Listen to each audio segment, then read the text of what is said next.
evening, everyone, and welcome to the June 2nd meeting of the Town Council. I'll start with a roll call. Thank you and good evening. Councilmember Rennie. Here. Councilmember Sayak. Here. Vice Mayor Spector. Here. Mayor and Chair Jensen. Here. Thank you all for joining us tonight. I'm going to make a few announcements. The first one is just going to be some housekeeping. If you're joining us by Zoom and you haven't done that before, thank you. Number one. And number two, if you'd like to speak, if you look at the bottom of your screen, you'll see an icon with little people, for lack of a better term, that says participants. If you click on that and then raise your hand, I will see that your hand is raised and that you'd like to speak on any particular item. Once you do that, the clerk will unmute you and you can join us to speak. If you're joining us by phone, you can give us that same notification by pressing *9 on your phone. So that said, I wanted to start this evening with an announcement on behalf of the town. We have had, since our last meeting, a very difficult and eventful week. The occurrences in Minnesota are to be condemned by any right-thinking society or town, and the town of Los Gatos does in fact not condone and does condemn what happened in Minnesota. That said, I wanted to give the town an outline of the measures that Los Gatos police take to make sure that we do not have anything near that kind of incident. And in fact, that you can be confident in our police department to enforce our laws fairly and safely. So all of our officers wear body cameras. All of our cars are equipped with in-camera police vehicle means to record incidents. All of our officers are required to report and record any interaction they have with the public. We have de-escalation and crisis intervention training, anti-racial profiling, and cultural diversity awareness training as well. We also have an internal affairs process. We don't call it that, but we have an investigatory process so that anytime a citizen wants to make any kind of complaint against one of our officers, that person can do so, and it will be fully investigated and then vetted through our system. Given that, I also want to emphasize that many of you have heard that we can anticipate protests in the next few days. I want to assure you that our police department is completely on top of the situation, is working all the time to prepare us for that when it occurs, that we do support peaceful exercise of First Amendment rights to assembly and protest, but we do not condone any criminal behavior and we won't tolerate it. So I want to let everyone know that we are ready and not raring to go. We hope that we have a totally uneventful event, if any. But I wanted to invite Chief Peter DeSena to just amplify on what I've said. So Chief DeSena. Thank you, Mayor. These are indeed troubling times. I fully understand people's need to express their outrage at the horrific killing of George Floyd by the Minneapolis police officer. Our police department will do whatever we can to support people's right to protest in a peaceful manner. But as the mayor said, we cannot and will not tolerate violence, looting, or destruction of property. To those ends, we are actively monitoring events throughout our region and have planned contingencies for those that may impact Los Gatos or Montesrino. This includes increased patrol staffing and collaborating very closely with all of our partner agencies in the county. Additionally, we've been receiving a lot of great information from the community. I want to thank everyone for their assistance and ask that you keep the information coming so we can plan better for any incidents that may occur, which again, I concur with the mayor, I hope do not happen. But thank you. So thank you, Chief. And again, I just want to emphasize that the town will and does support peaceful protests, but it will not condone criminal behavior. So we'll set the bar high for you who would like to protest and are certain that you will do it in a reasonable and rational manner that keeps us all safe. With that, we do have some presentations this evening. Most of them are focused on the Youth Commission. And it's always a pleasure to recognize our outgoing youth commissioners at this time of year. And they are particularly to be commended because they have finished school. These are seniors who are graduating under the current circumstances. Congratulations. Sorry that you could not get your regular ceremony. Hope you're enjoying the banners and ribbons that are around town. I know it's not a substitute, but it's something. So we wanted to commend and recognize Isabella Scott, Jordan Okonkwo, Kelly Keedy, Blythe Reynolds, and I'm not sure whether Braden Atkinbrand is here, but we recognize him as well. With that, the Youth Commission every year does present awards, and Isabella Scott is ready to give us the Youth Friendly Business and Youth Friendly Green Business Award of the Year. So Ms. Scott. Thank you, Mayor. So yeah, every year the Youth Commission selects one business that we think goes above and beyond in supporting the youth of our town. And so these businesses all hire youth, support local fundraisers, and overall just provide a welcoming atmosphere to all the youth in our town. And so this year we are proud to give this award to Super Duper Burgers. And unfortunately, I don't think anybody was able to make it here today to accept the award, but we'd still like to honor them for all they've done. And in addition, as a commission, one of our main priorities this year has been environment sustainability. And so following the area of focus, we as a commission decided to create a new Green Business Award, given to a local business that we feel goes above and beyond in promoting environment sustainability. And so this includes using reusable glassware, buying local produce and other ingredients, and so many other things. And so on behalf of the Youth Commission, I'd like to give the first ever Green Business of the Year award to Los Gatos Juice Company. And I think the owner, Caitlin, is here to accept the award. Here's a preview of it. Probably backwards, but. So Caitlin, if you are here and want to be unmuted and say a few words, we'd welcome that. At this time, I do not have Caitlin. And I don't have her on my screen as a participant either. So if I do see her, we'll invite her to speak. But in the meantime, thank you very much, Ms. Scott, and good luck in whatever form it takes when you go to the University of Michigan. Congratulations. I appreciate it. We all thank you, Isabella, and next we wanted to call on Ryan Baker, our library director. As everyone knows, as things begin to open, one of the most important, not in business, but public services, public spaces that we provide in town is our library. And I know that Mr. Baker has been working very hard to develop a plan to reopen. And Mr. Baker, we very much welcome information you can give us on how that's going to occur. Thank you, Mayor. Our approach to library service is based around flexibility to adapt to changing situations. We are planning not to go from a closed state to an open state per se, but more planning service levels that can quickly slide in either direction across the spectrum as different situations change. And we have some slides here that we're going to put up so I can kind of illustrate what we've got, what that looks like.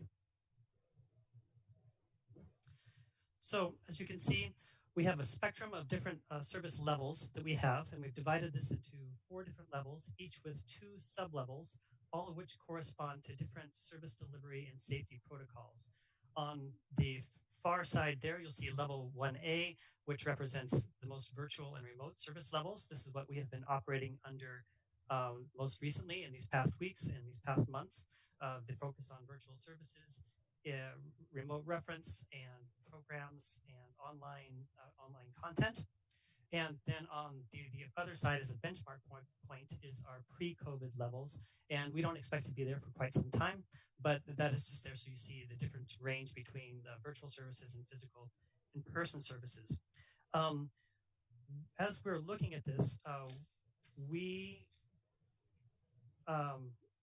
will always be operating within state and county guidelines.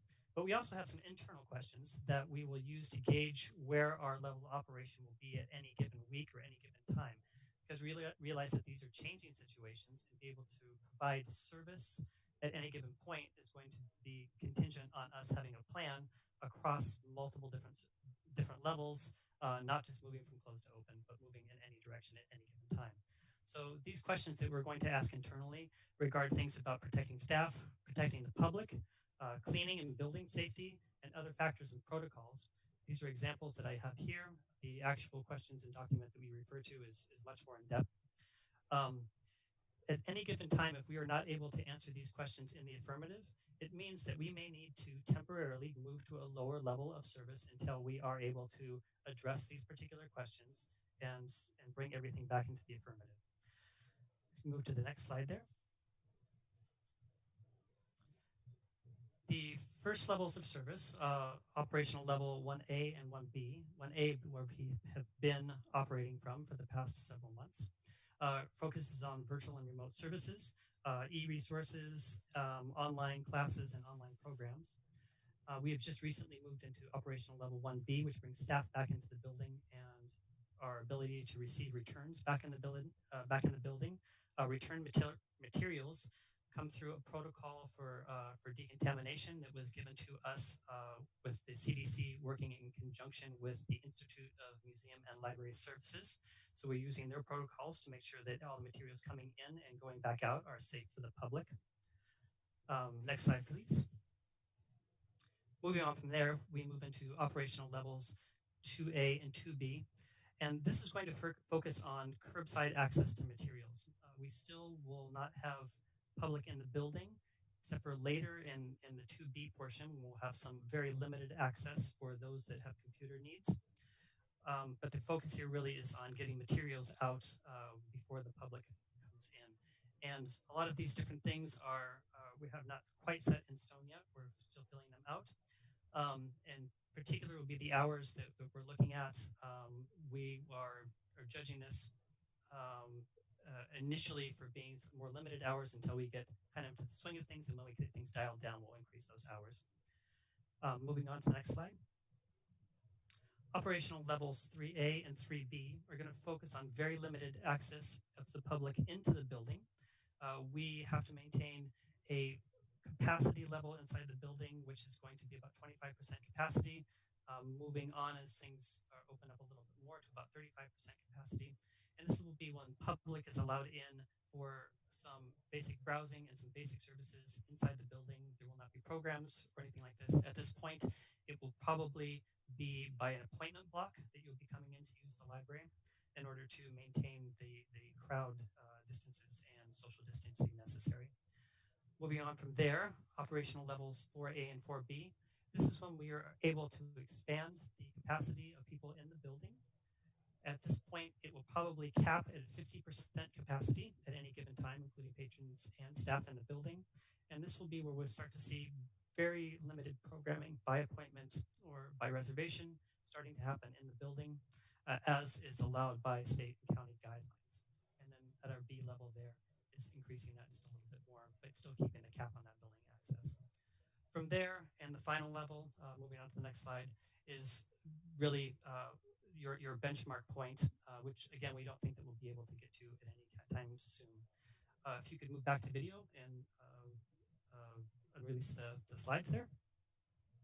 So with that, just to reiterate that we are not moving in one direction. We're not planning for a one-directional move. We're planning on a two-directional, so that at any given time we can jump back and forth between any of those levels, depending on how circumstances change that are beyond our control. And with that, I'd just like to conclude by saying that given the circumstances that we have now and the safety protocols that we have, that beginning tomorrow, we'll be moving to where we determine the level 2A, which is our curbside, or rather patio pickup of library materials. So you can start placing holds on materials. We will have those materials bagged up and ready to hand out to people starting tomorrow. That'll be available from 11 to 4 initially, Monday through Friday, and we will increase those hours as we get that procedure dialed in. And that concludes that. I'm open for any questions that you may have. Thank you very much, Mr. Baker. Does anyone have any questions? If not, my question is just simply how, as a member of the public, what's the best place for me to figure out what's going on at the library and what I can do? At the moment, checking our website, our Instagram, or our Facebook. One of those three outlets is probably the best. So if you just go to the town's website, click the library link, or just do a quick Google search for Los Gatos Library. And all the information about the patio or curbside pickup will be there on the landing page there. And then we'll have other updates from the Facebook and Instagram as well if you need other sources for that. But all the information will be contained on our website there. Thanks so much for the information. And see, Councilwoman Sayak has a question for you. Mr. Baker, I've been asked by community members, can they still donate books for the Friends of the Library bookstore? We do not have the capability to accept donations at this time.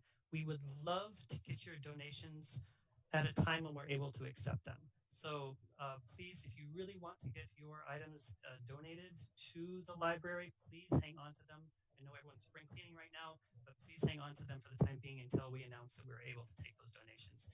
If you do take donations by and just leave them outside the library under the impression that we're going to take them in, they will actually go to a landfill at this point. We're not taking anything that's just left outside. So please follow those protocols in order to keep our staff safe as well as everyone else. Okay, thank you so much, Mr. Baker, and thank you for all the work you and your staff have been doing during this time to get electronic resources out to our community. We look forward to the curbside pickup tomorrow. Thank you. Thank you very much. And with that, I'm going to turn to the council for council matters. This is the time when each council member reports on things that they've been doing outside of this context in their capacity as representative of the town. I'm going to start with Councilman Rennie. Thank you. So I'd first start off by thanking Director Baker for all that work to create a plan for that. For the things I've been doing, I have attended 2 VTA board subcommittees, the Capital Projects Committee. We got an update on the plan to move to a zero emission bus fleet. The distance of some of our buses that they have to take on a route is too long, probably about 50 to 60% is too long for just electric buses. So they're also considering hydrogen fuel cell buses as another zero emission, but there are issues with those also. Also, I attended the Congestion Management Committee, and the big item that we talked about there was our sustainability plan as a first step towards a climate action plan. The KPIs for that were mostly internally focused, and I was trying to get them to think about the influence that BTA can have regionally to reduce greenhouse gases. In addition to that, I've continued delivery of groceries for the West Valley Community Services and the hot lunches for Live Oak Nutrition. Thank you, Councilman Rennie. And I'm just reading across my screen. So Councilwoman Sayak.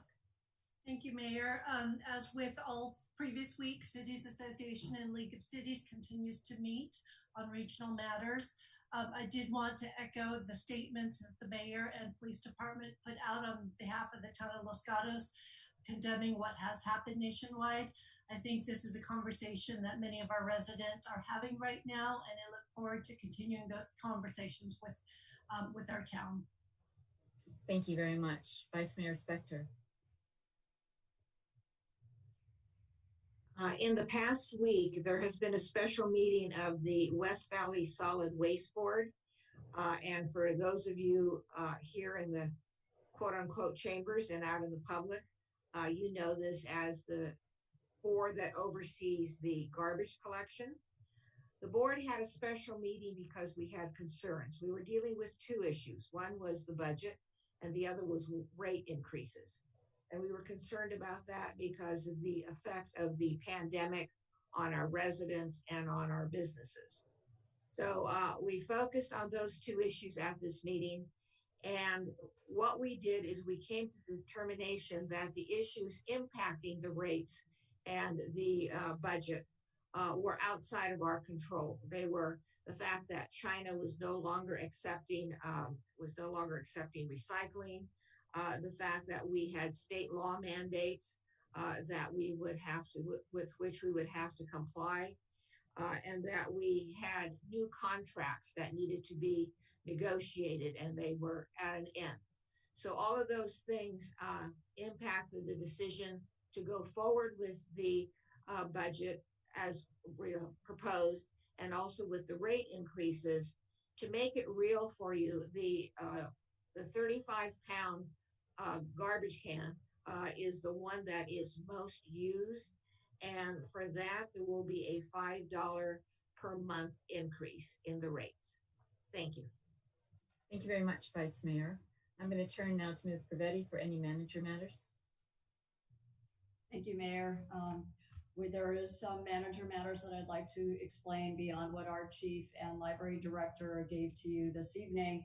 As many of you know, the new public health order was issued earlier this week, and it goes into effect on Friday. It allows for outdoor dining in addition to the continued takeout, and it also allows in-shop retail. So the town is working with its business community to make sure that the businesses have what they need for this Friday change. If businesses have questions, please contact our Economic Vitality Manager, Monica Wren, and she'll be happy to assist you. All postings of the orders are on the town's COVID dedicated website, as well as other resources, so that we can continue to shop local, as well as volunteer locally to help those who may need assistance. Thank you. Thank you, Ms. Pavetti. Which brings us on our agenda to our consent calendar. The consent calendar consists of items that either have been previously considered by the council and are now coming back to have basically be ratified, or are otherwise uncontroversial or thought to be uncontroversial, and they can be adopted in a single motion. That said, if anyone wants to pull an item from the consent calendar, it's heard in its normal course as a regular public hearing. Item 7 has already been pulled. Given that, is there anyone who would like to pull on the council another item? Ms. Sayad, I think I know what you're going to say. I don't think you want to pull it. Okay, so anyone want to pull an item from the count other than item 7? Seeing no one. Anyone from the public? I see hands up. Would you take your hand down if you don't want to pull an item? So I'm looking at Lee Quintana, and Eve. Do you want to pull something from the consent calendar, or do you just want to talk about something different? If you want to pull something, keep your hand up. Okay, if you're going to talk to me about something different than pulling an item, then I'll let you know that. So I see Lee Quintana.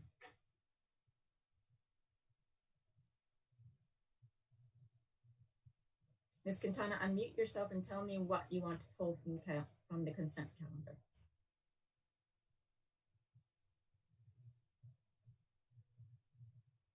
Or take your hand down. Okay, I'm going to move to Sierra Barston. Sierra Barston, you unmute yourself and tell me whether or not you want to pull something from the consent calendar. Same question. Okay. Yeah, hi. Hi. I'm not sure if it's already been pulled or not, but I would like to pull the budget proposal for 2021. That is item 7. It's been pulled. So any person that is concerned about the budget, it's already been pulled. So let's see if hands go down, having said that. I still see Ms. Quintana's hand. Mayor, this is the town clerk. If she's not able to unmute herself, I believe she's wanting to pull item 2. Item 2. The Ditto's Lane. The Ditto's Lane. Let's wait for her to unmute herself and confirm that.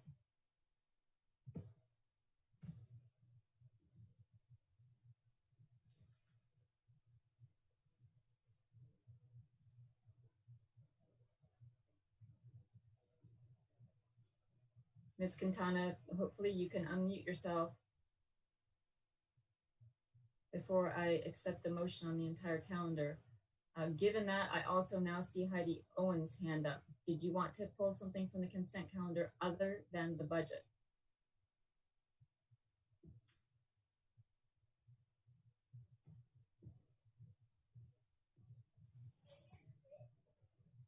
Ms. Owens. Item 2.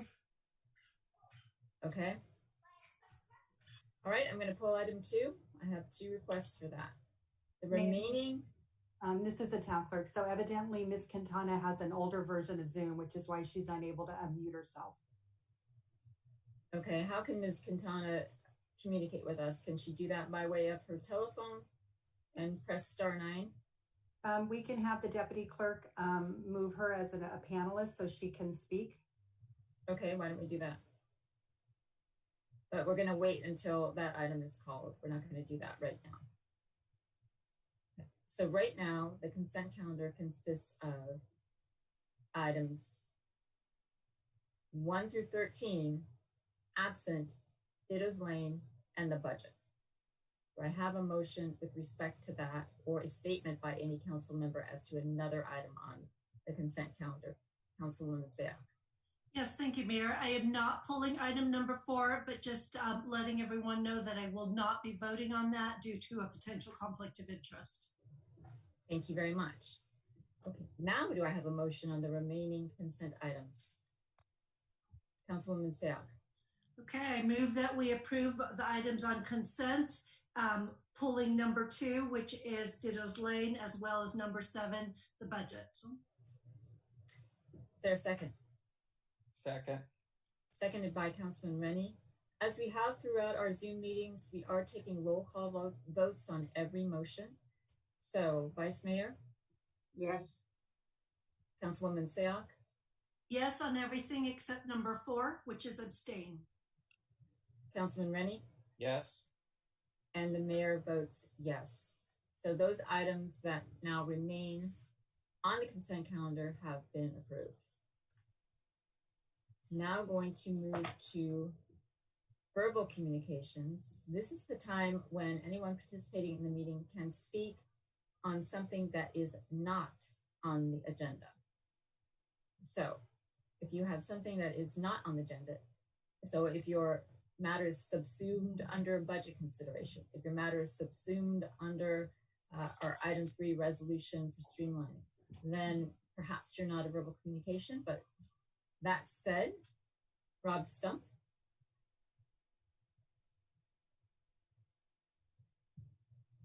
Thank you. Again, my name is Rob Stump, and I am representing the Civic Center Hillside neighborhood, as you all know.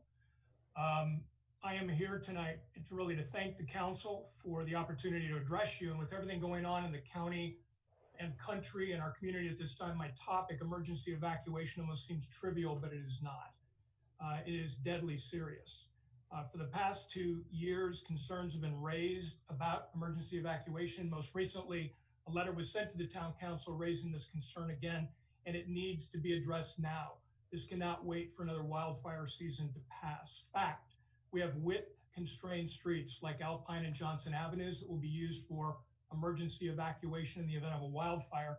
There'll be fire trucks entering and residents fleeing from the wildfire zone. This means adequate street width is critical for safety. The town must take proactive steps to address streets with less than 20 feet of clear width. It is a public safety issue, period. I asked for a picture to be put up this evening of Alpine Avenue. Alpine Avenue is just shy of 25 feet wide. It is a congested street with parking on both sides. State and fire codes require 20 feet of clear width on city streets. When street width is 36 feet, parking is allowable on both sides of the street. When street width is at least 28 feet, parking is allowed on one side of the street. I'll let you do the math on that. The photo that I'm sharing, or I hope to have shared, shows a width at one point in time when this picture was taken of 8 feet 4 inches between parked cars. A fire truck is 10 feet wide. So how will this work? On a clear fall day, my 90-year-old father collapsed at his home on Foster Road. Paramedics arrived along with an ambulance. They loaded up my father with my wife following behind. When the 10-foot wide ambulance turned onto Alpine, it came to a complete stop. To my wife's amazement and disbelief, what could be wrong? Let's go. One more very unexpected thing happened. The paramedic attending my dad exited the ambulance to guide the driver down Alpine to avoid hitting parked vehicles. Alpine Avenue, with vehicles parked on both sides of the road, could not accommodate a 10-foot wide ambulance. The delay in getting to the hospital was compounded even more by cars coming the other direction with no place to go. Lights and a siren could not speed my dad's trip to the hospital on that day.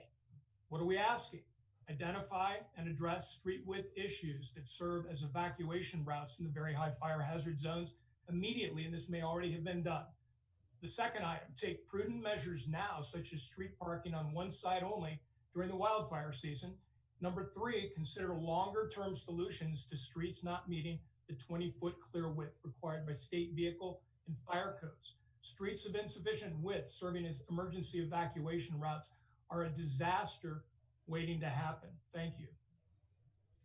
Mr. Stump, thank you very much. And I know that you've been working with Mr. Andrews, and am confident that you will submit those suggestions to him. With that, are there any questions for Mr. Stump? Seeing none, thank you very much. Michael Burke. Thank you, Madam Mayor. Yeah, it was today that we became aware of the 2 protests that are planned for Los Gatos on Wednesday, I guess, morning and Friday afternoon. And I'm wondering, how does the town plan to communicate what's happening to us who are going to be 1 block off of where the protests are? I mean, what's the plan there? And you're also going to need to, and keep the business owners informed. I'm not too concerned about Wednesday's protest, but Fridays has me concerned, being that they're advertising they want people from San Jose, Santa Cruz, and all the neighboring communities, and that will rapidly overwhelm the town. So, are there any others we don't know about? But, that one in particular, how are we going to keep the people who are downtown by necessity?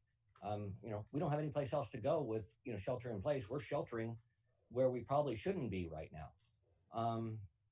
So that's a question for you, what are you going to do? But I want to take a quick aside here. When we all talk about police, a couple of months ago, my brother fell, injured himself, and was pretty much out of it in his hotel room. And I wish I knew his name. It was a corporal. I believe his first name was Bill.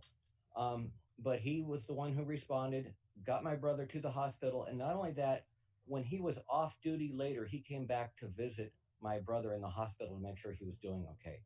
And I just contrast that with the police we have in Los Gatos with the police we hear about in the rest of the country. And I just want to pat them on the back and say thank you. Okay, thank you, Mr. Burke. As I mentioned earlier, and as the chief mentioned, the police department is preparing for the protests that we've heard about. The chief is talking with other county police chiefs, and it's a very, very dynamic situation that we will be monitoring and figuring out the best way to communicate with our residents and business owners. With that, Ms. Pavetti, is there anything to add on that score? Yes, we would ask everyone to sign up for Alert SCC. This is a great way to obtain emergency information, not just about protests, but about anything regarding the public health orders, wildfires, etc. So if you could sign up, Alert SCC, it's very easy. You can give them your home phone, your mobile phone, and you will be pushed out messages from the county or the local jurisdiction as needed. Thank you. Wow, how do you sign up for this? I mean, you can, Mr. Burke, you can certainly contact the town, and we'll by email, and we will let you know. Thank you. Margaret Jacobson.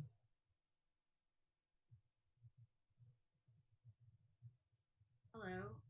Yes, I'm Margaret Jacobson. I am a native of Los Gatos. I want to thank you for this time to share my thoughts and present my request to all of you. You're our elected officials. The town people had a vote, and they during each of your elections, and they chose you.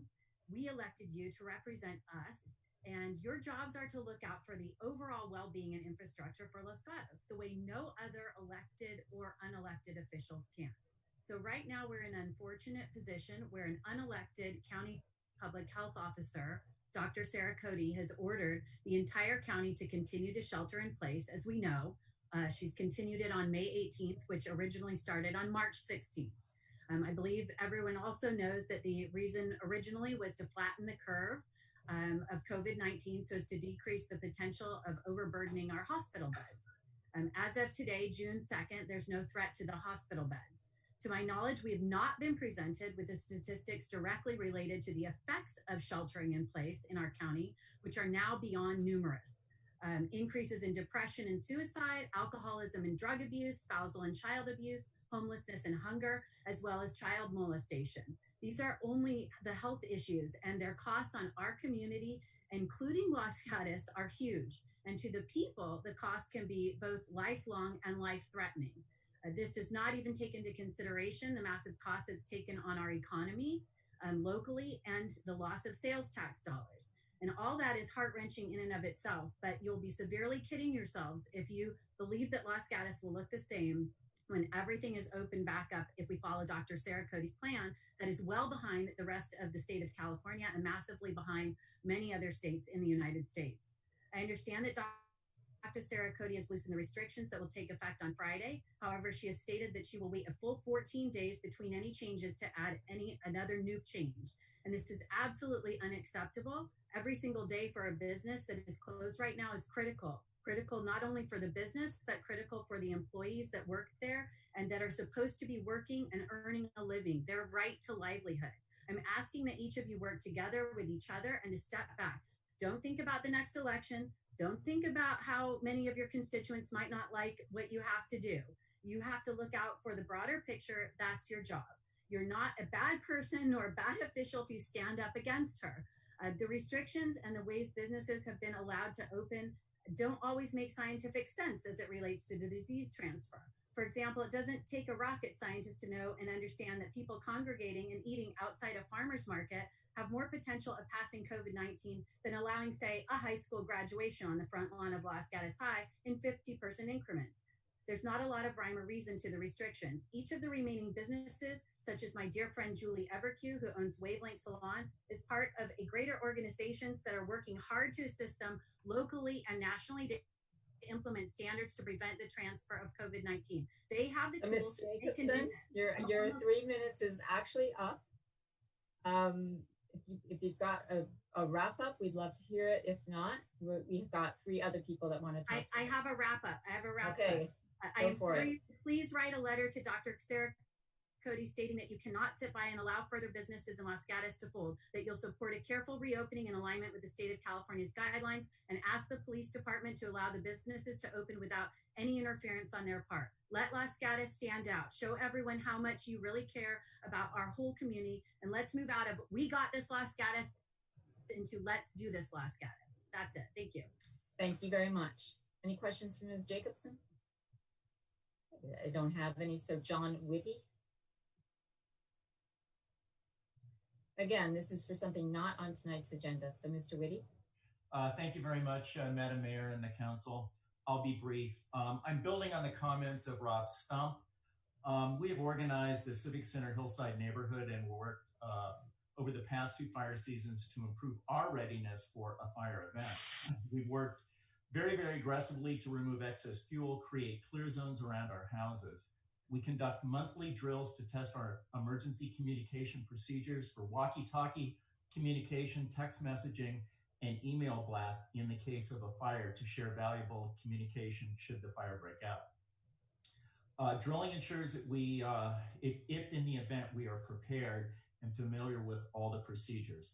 We've marked alternate escape routes in the case of Foster Road and other roads. If they're blocked with signage, we've caravanned the neighbors to the various exit routes to familiarize them with the locations, as well as having staged equipment on the hill to cut through locked fences and gates to access these private roads should that become necessary. At this point, we've done about as much as we can, but if emergency equipment can't make it up the hill to fight the fire, then our homes and our lives are at risk. We need the town leadership to now do what we cannot and enforce existing ordinances to ensure emergency equipment can make it in and out of the hillside. We're willing to work with the town to do what's necessary to complete an essential element of our emergency preparedness and provide access to the hillside. When fire strikes, minutes count for fire engines and other emergency equipment to get on scene. Please give this the priority it deserves to keep the hillside accessible. Thank you. Thank you very much, sir. I don't see any questions for you, but thank you. Julie Everque.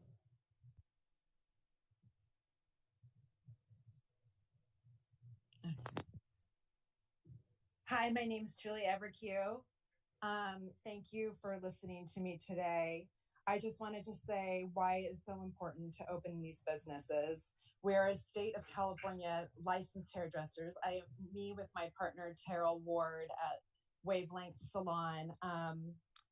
We're in compliance with the state of CDC regulations and ready to open immediately. And what that looks like is 6 to 8 stations, 6 feet apart, with 50% occupancy, and wearing gloves and a mask, making sure every single client is feeling safe and comfortable there. And we just feel that salons should open right now with all the other businesses that are open that don't make any like rhyme and reason to anything. We are regulated by the Board of Cosmetology and Sanitation. It's basically what our license is based upon. And with all of our clients experiencing anxiety, depression, and fear, we feel that we assist in helping people feel their best, and mental health is so important. We're having a great hardship for our small businesses, and we cannot get government assistance with our business model. With deferring a portion of rent payments, we're just going to be playing catch up without profit, and we're not receiving unemployment anymore. I feel like together we need to support our community and build our businesses again and get back to some normalcy safely and slowly. Thank you. Thank you very much, Ms. Evercue. Terrell Ward.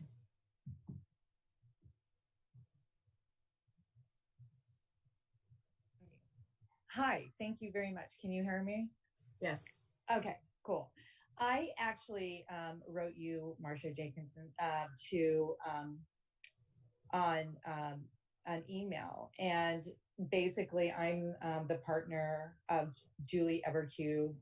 Wavelength Salon is our salon, and this is uncomfortable for us because we've not done this before, but so bear with me. We opened up last July of last year, and we've been closed since March 17th. So we haven't even been open a full year. And we're a small salon, and we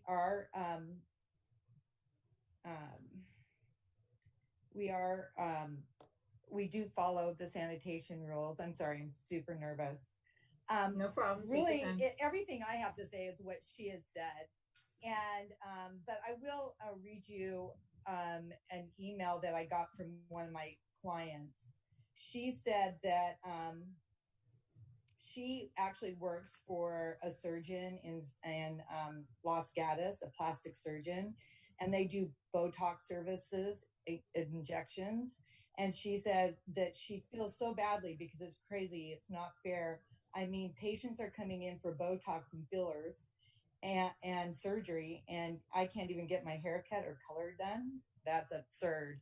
So I just wanted to let you hear more of a personal situation, what's going on with some hair salons. And thank you. Thank you. We appreciate your input. I do not see anyone else that wants to talk during verbal communications. I'd give it a second. Heidi Owens. Again, not on our agenda. Thank you, Mayor. I just wanted to express gratitude to the council and to the town clerk for getting the Zoom link published with the password. I appreciate it. Thank you. Thank you. That's an all-time record for length of verbal communication. Anyone else that wants to talk to us about something not on the agenda? Seeing no one, I'm going to move to the agenda. Item 2 has been pulled because we are going to treat it like a normal public hearing. We are going to go through a staff report process. I am going to allow the council to ask questions, allow the applicant an opportunity to speak, and then look to the public. So who is going to give us a report on item 2, Ditto's Lane, from among the staff? I'm sorry, our Assistant Town Manager, Arne Andrews, will start us off. Thank you. And Mr. Andrews? Thank you, Mayor and Town Council. So you recall back in October of 2018, the town council approved an exclusive negotiating agreement with Sarah Chafin for the development of affordable housing with a focus on teachers or school employees. During that time, we've been watching her progress through the process, whether it was the architectural and site review process, whether it was even meeting the stipulations within the ENA. Based on her progression to date, we have now finalized the vacant purchase agreement and the first addendum to the vacant purchase agreement before you to start to move through the final stages of the process from a contractual standpoint and have her move more into the construction phase. With that, I'm available for any questions. Council members, any questions for Mr. Andrews? I did see Ms. Chafin's name on my list as a participant. Ms. Chafin, did you want to address the council on this issue? If so, just raise your hand by using the participants button.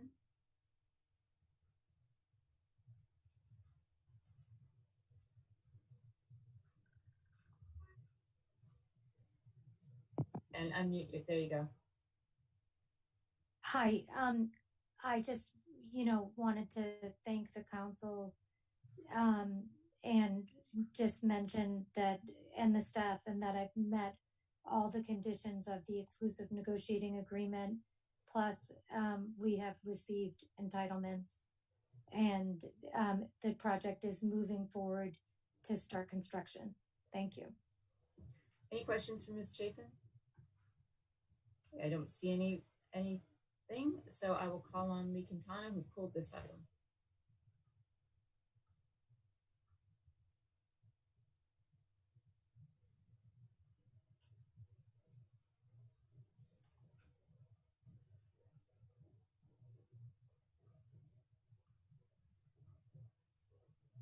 I know she was on the screen as a participant, and I no longer see her. So do we need to shift her into participant again? It looks as if we've brought her in as a panelist to see if that helps her functionality to be able to speak. Okay, so Ms. Quintana, if you're ready, you have the floor for 3 minutes. Do you hear me? Barely. Okay, I will try and speak louder. Thank you, that's better. My comments are not on the project itself, but rather on the process. After reading the staff report, going back and reading the initial negotiation agreement, exclusive negotiation agreement, the purchase agreement, and the amendment to the purchase agreement, I still have a lot of questions about this process. First of all, the exclusive negotiating agreement stated that the ANS project would be reviewed and approved by the Planning Commission and Town Council. Instead, it was approved by the DRC, which has a much narrower focus of noticing. In fact, I saw the notice, but assumed that it would be coming to the council and the Planning Commission and did not submit any comments. The other thing is that Section 1.4 of the addendum states that the buyer is not responsible for off-site improvements. My question is, what off-site improvements will be required, including any from fire, and who will be responsible for them? Thirdly, the only mention of cost to the town in the staff report is for the escrow closing costs. However, the agreement itself requires many commitments by the town, both in terms of dollars and expended time and the value of the staff time.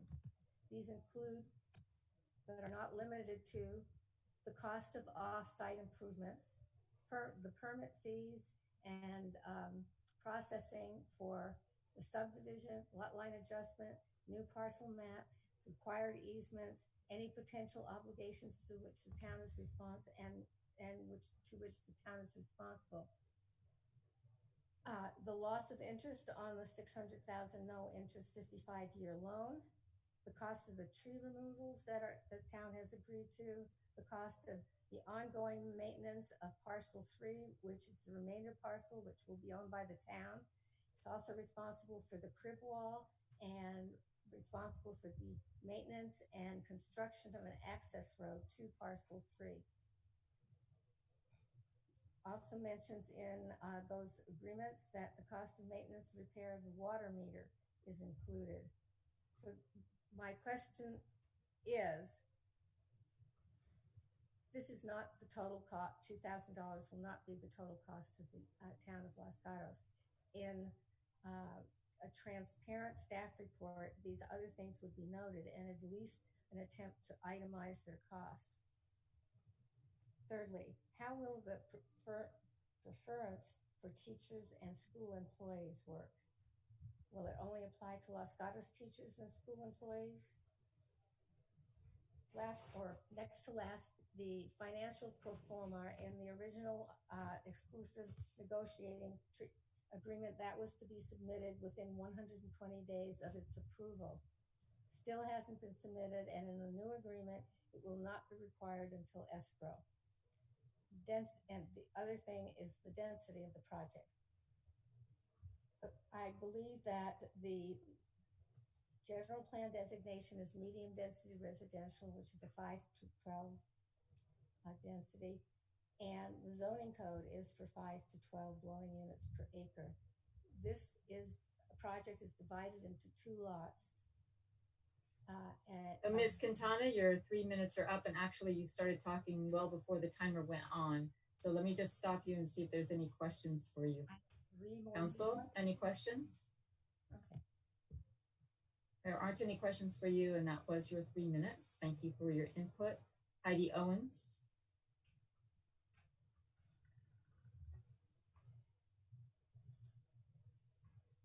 Thank you, Mayor. I was surprised. I have met with Sarah Chafin, and she's delightful. Hi, Sarah. And I am a fan of teacher housing. My mom was a teacher for 25 years. But I was really surprised to see a project of this size and magnitude on the consent calendar without any discussion. My request would be to delay it to the next town council meeting because so many people have been focused on the budget and discussing the details of that. So I don't think the public has had an opportunity to really look at this and review it appropriately. And I also wonder if it does require 2 readings for this type of thing to go through.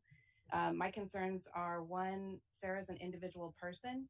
So selling a multi-million-dollar lot of land to an individual person for $1 is a risk. What if something happens to her? What happens to the land then?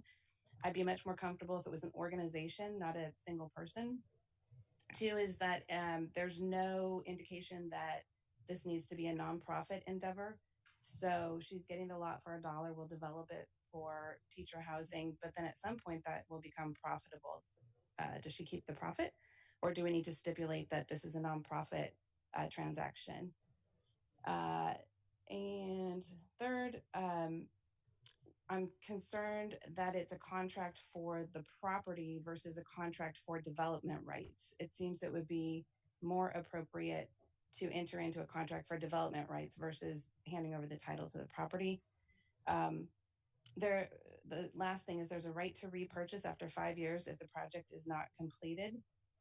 But I think it needs to be stipulated that that would be at the same price of $1 because there will likely be sunk costs at that point from her organization or from her that they would have invested into the property, and they could request to get that money back, selling the property back to the town at some, amount. So those were my concerns. But overall, I think it really should just be more open to public conversation and not passed on the consent calendar. And like I said, everyone's focused on the budget right now. Thank you. Thank you, Ms. Owens. Any questions for Ms. Owens? Okay, I don't have any other speakers. I'm going to look to the council for questions to staff if they have any. I don't see any. Oh, Councilwoman Staff. Thank you. This goes to either Mr. Schultz or Mr. Andrews. There was a question about whether this needed 2 readings. My understanding is that only pertains to ordinances. And so if you could just clarify if legally this requires two readings. That is correct. Only ordinances require 2 readings, and this is not an ordinance, so it can be passed and it doesn't need to be a public hearing. It can be on the consent item. Okay.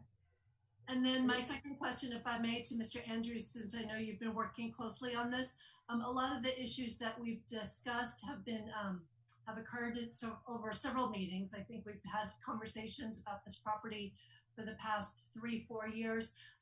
Were there any issues raised that have not been vetted by staff? No, actually, due to the fact that this was a contractual arrangement, most of the elements identified by speakers have been discussed in closed session, provided by closed session rules. Most of the elements recognize the fact that this is a partnership to try and further affordable housing within the town. And to that extent, the speakers are correct. There have been concessions, but those concessions have been thoroughly discussed within closed session. And in terms of the beginning of the process, this discussion has taken place for years in terms of what should be done with this property. And one of the stipulations in the E&A was doing extensive community outreach in the neighborhood there. And based on all the correspondence I've seen from that community, Sarah Chafin has done an exceptional job getting buy-in from that community. And that can be evidenced by we haven't seen any correspondence to the contrary since we entered into the E&A with Mrs. Chafin back in 2018. Okay, thank you. I have no further questions. Yeah. Thank you, Mr. If I could, just for a second too, most of the 2 comments that we heard, this is just the opening of escrow. There's 5 or 6 agreements that still need to be done that will address those issues, the offsite improvements and what is being paid for and by who. The option would include provisions of exactly what the payback would be. We anticipate, and certainly we can even make that change if it's not clear, but that Sarah will form a nonprofit, and during escrow, then the title and everything will be to a nonprofit organization. So I believe all of those issues will all occur during the escrow period to protect the town from any of the issues raised. Thank you, Mr. Schultz. Mr. Rennie, did you have your hand up? I think he answered my question in his statement. Thank you. I actually just have 2 questions. One is, Mr. Andrews, I guess, would you confirm that all of the story polls and noticing regarding the project were done and executed for the period that's required by the town code, number 1? And number 2, would you confirm that the project was noticed with the Development Review Committee, approved, and then subject to an appeal period during which no one appealed? I'm going to state that that is correct, but if Director Polson has anything to say to the contrary, I follow all the correspondence between Sarah Chafin and the project through the Community Development Department, and it appears as if she has met all of the criteria that you just mentioned. Thank you. Any other questions from council members?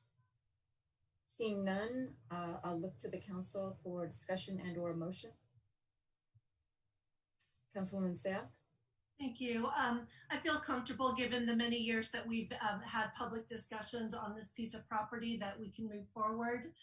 So I therefore move we adopt a resolution approving the vacant land purchase agreement and First Amendment to the agreement for the sale of town-owned property located on 20 Didders Lane, and authorize the town manager to execute all the documents needed to complete the transaction in a form that's acceptable to the town attorney. The motion and Vice Mayor. I'm going to second and also point out that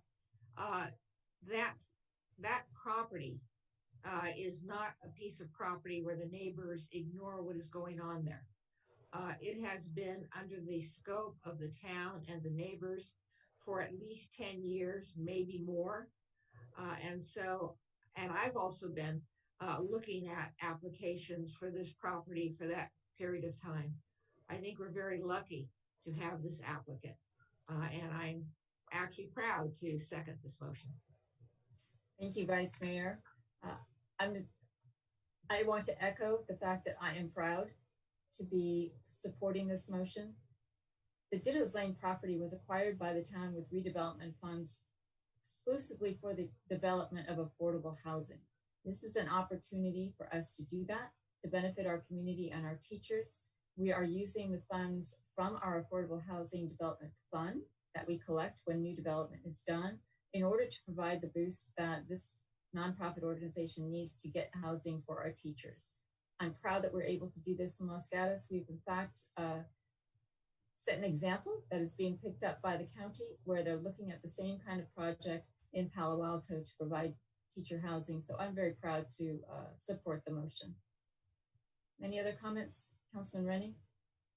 Thank you, Mayor. Mine will just be short since you and Vice Mayor Spector pretty much said it all. I am also very proud, and the community has been paying attention to this, particularly the ones in that area, and they're happy with this solution. There's many other solutions that were talked about, and I think the community in that area is happy that this is a good solution for that.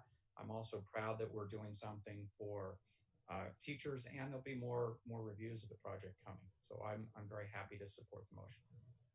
Okay, thank you, Mr. Rennie. I'll do a roll call vote. Vice Mayor Spector? Yes. Councilwoman Sayoc? Yes. Councilman Rennie? Yes. And the mayor votes yes. It passes unanimously. Which brings us to the other item that was pulled from our agenda tonight, which is item number 7, our operating and capital budgets. Because this has been pulled, we're treating it like a normal public hearing, and will allow the staff the opportunity to give a report and the council to ask questions before we open it up to any kind of public comment. So with that, I believe Mr. Andrews, you are going to provide us with a report tonight. Ms. Privetti is going to provide us with a report tonight. Ms. Privetti. Thank you. Thank you, Mayor. Yes, before you this evening is the adoption of our budget for fiscal year 2021, as well as our capital program. We held a public hearing on May 19th, at which time the council asked many questions and also heard public testimony and considered written testimony. We've actually been talking about our budget since January through strategic priorities, 5-year forecast, mid-year budget review, and other conversations. So this has been a long conversation, and in May, we were able to produce for your consideration a balanced budget with a revised 5-year forecast that recognizes the economic impact to the town of the COVID-19 pandemic, as well as the other influences as it relates to revenues, as well as increased expenditures. Our goal, and we successfully were able to achieve this, is to maintain the high level of service for which our community has become accustomed here in Los Gatos, as well as continue to position the town for long-term fiscal sustainability. This remains a conservative budget, and I really do wish to thank the current council as well as our past elected officials who have implemented very conservative budgeting practices that have enabled us to prepare and present to you a final balanced budget that meets all the strategic priorities as well as other needs for our community. With that, we do have a little bit of housekeeping. The resolutions before you tonight essentially memorialize the adoption of the budget, and it does require the council to do 3 things. One is to adopt the resolution adopting the budget. Second is to do a resolution that approves the commitment of fund balances. This is really important as we are now embarking on our 1920 audit. And third, we have many fiscal policies that the council has vetted through many committees over the years. This year, we are not proposing any changes. However, we do ask the council to confirm the validity of these policies. And with that, staff is available to answer questions, and you do have desk items and addenda that contain public commentary that has occurred over the last few days. Thank you. Thank you, Ms. Privetti. And I'll confirm, I know that I can confidently confirm on the behalf of the entire council that we've received those desk items and comments. With that, I'll look to the council for any questions that they may have now. Councilwoman Sayoc. Thank you, Mayor. Ms. Privetti and Director Morley, I know at our last meeting when we were discussing this, one of the priorities that the council reinforced was fire prevention. And then based on the public speakers tonight, I know one of the concerns was red striping and making sure evacuation routes are met. So again, we asked it on the 19th, but is this budget, does it contain the expenses and the revenue necessary to make sure those infrastructure changes can be done. Thank you for the question. So yes, we are looking at primarily at vegetation management, but there are funds set aside to begin looking at our parking program.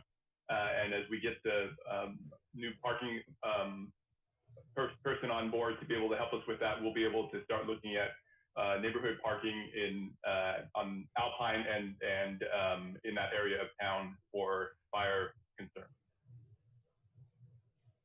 Thank you, Mr. Morley. Any other questions from council members? Vice Mayor Spector. Along the same line, I was actually going to pull this item from the consent calendar. I don't know why these other folks did, but I was going to pull it from the consent calendar specifically with regard to the CIP as it relates to fires in our hillsides. We discussed last meeting and Ms. Sydock a little bit again today that this is a huge issue for us. I know we're dealing with a lot of huge issues, but our fires in Los Gatos may not wait until this winter or next year. And I understand from the staff report and from what Mr. Morley has stated that there is an issue with regard to the funding.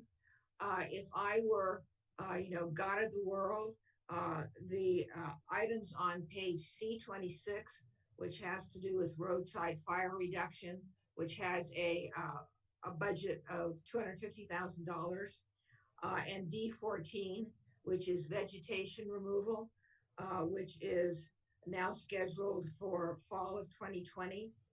And it, along with other things, has a budget of $500,000.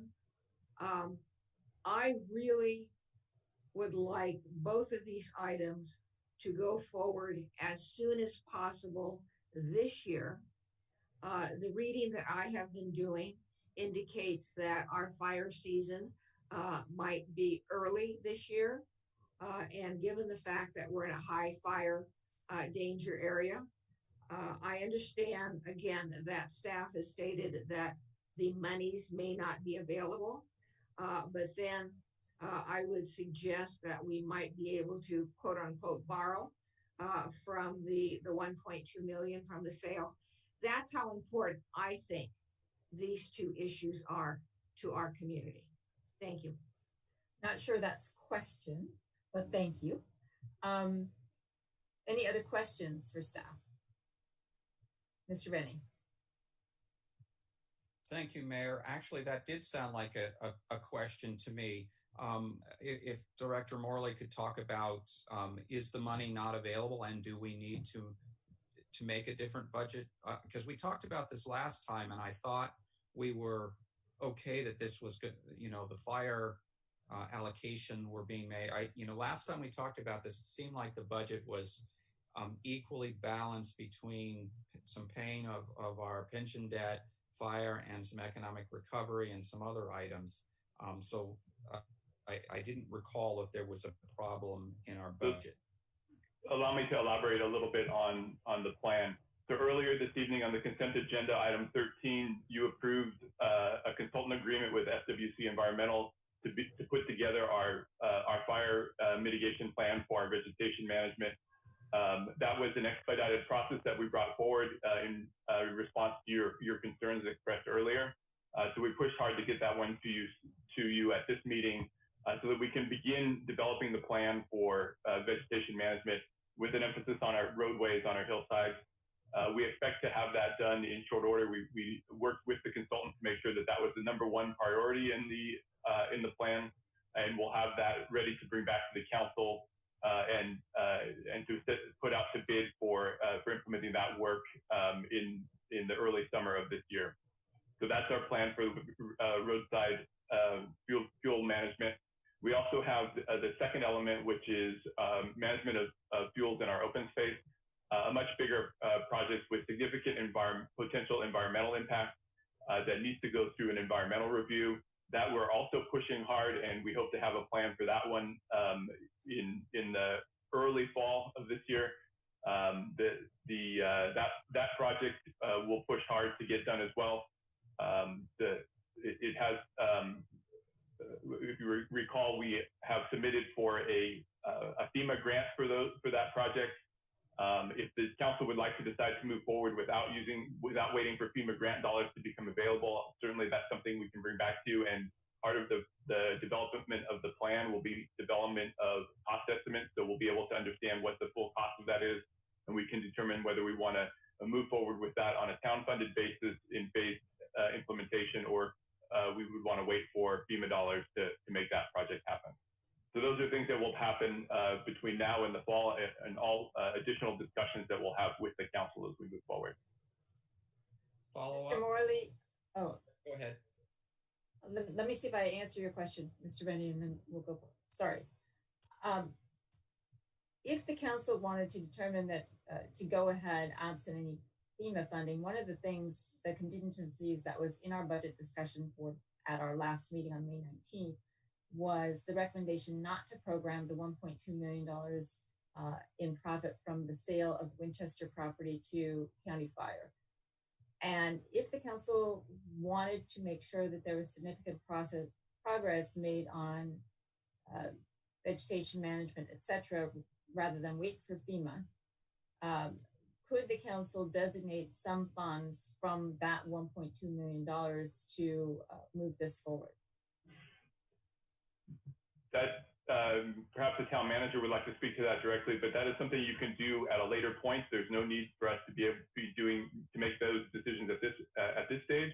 Certainly something we can watch and see as FEMA progresses with their evaluation, what the actual needs are for reassigning those dollars.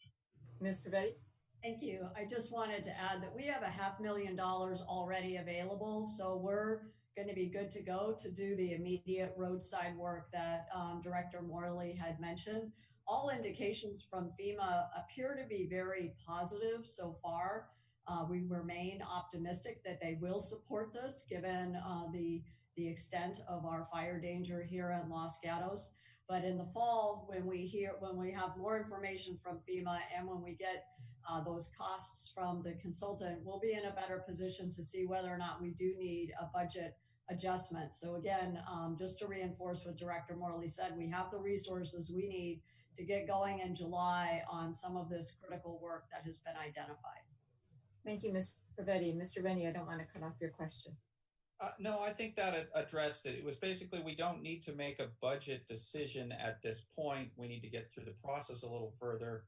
That money's unprogrammed, and we can program it at a later time is what I heard for an answer. Ms. Pavetti, you're nodding, is that correct? Yes, thank you. I'm sorry, Vice Mayor, just on that thought, would it be appropriate for the council to include in any motion it makes with respect to the budgets this evening an indication of prioritization as to this matter? I think that would be completely appropriate. You know, we do need the other motions in addition, but if there is further reinforcement of your priorities, we welcome that. Okay, thank you. Vice Mayor? Thank you. I'll try and frame this as a question. When I listen to staff's talk, it still seems as though there is an issue about waiting for FEMA to respond or waiting for X, Y, and Z. What is the problem with simply incorporating X amount of the 1.2 million into our motion going forward, and then we don't have that lag time at all? I mean, why wait for FEMA at all when we have such a bad issue and we have available funds?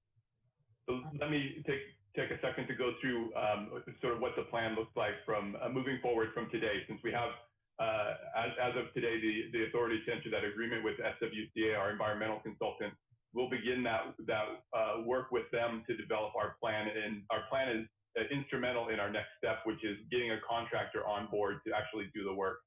We'll do that in two phases, one with the roadsides. That will happen almost immediately. So that's the number one priority work. It's easier for us to get through the environmental clearance. So we put that forward as something that we're going to move forward with proactively.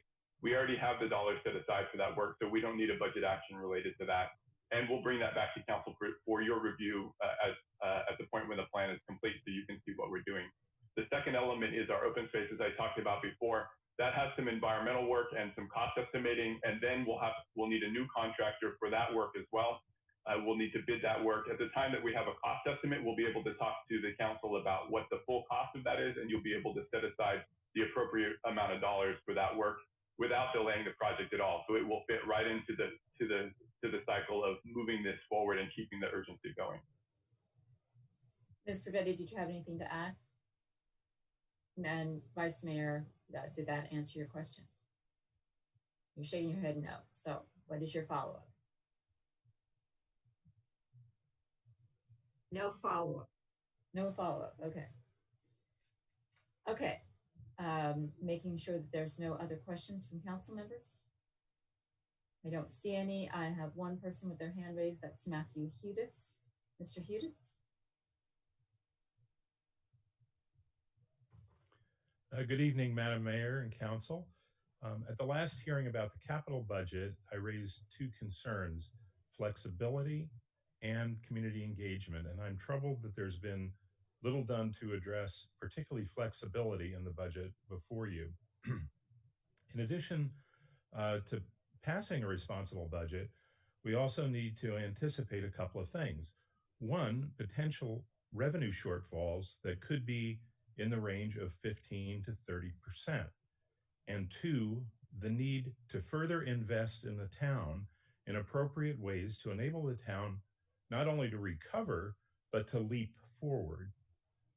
So with regard to the budget, I'm suggesting 5 steps that could be achieved to add flexibility in. Number 1, adopt the baseline budget pretty much as presented at the next council meeting, but eliminate any plan for unrealistic revenue growth and eliminate raises and bonuses, as virtually every municipality has done this.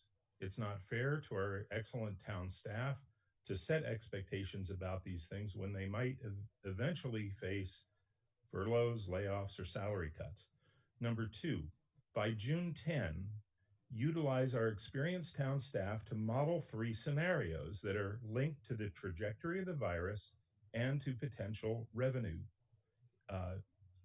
scenarios: a rebound, austerity, and hardship, each of which contains revenue projections and project trade-offs that could be selected by the council if necessary. So let's do it in advance. By June 17, review this for the soundness of financial but not policy impact. Policy impact is the council. With an advisory group.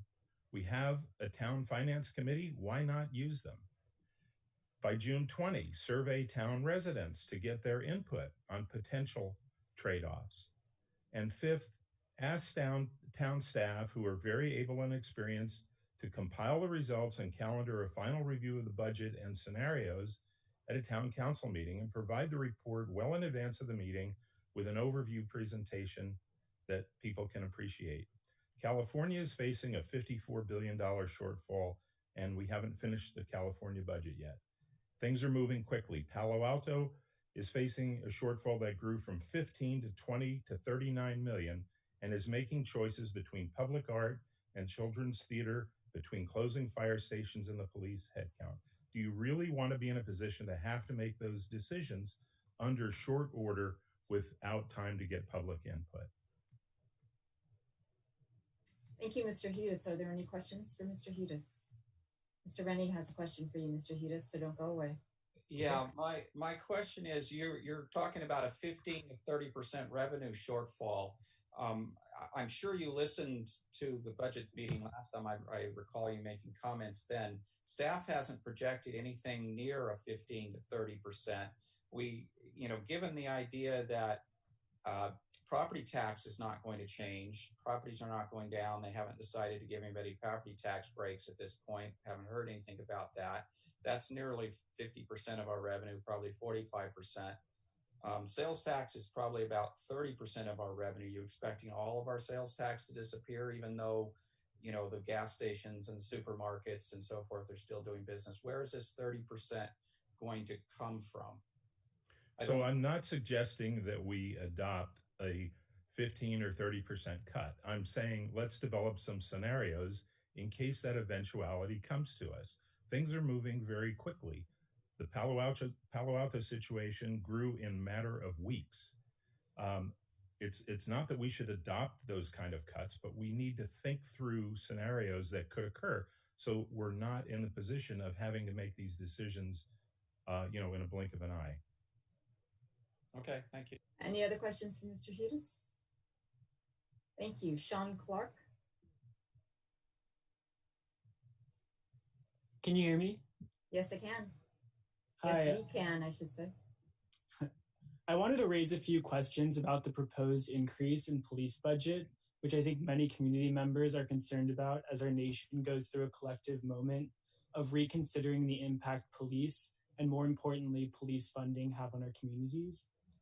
I'm not saying I have all the answers, but I do believe we need to shift the dialogue in a direction of reducing the need for policing through different budget measures.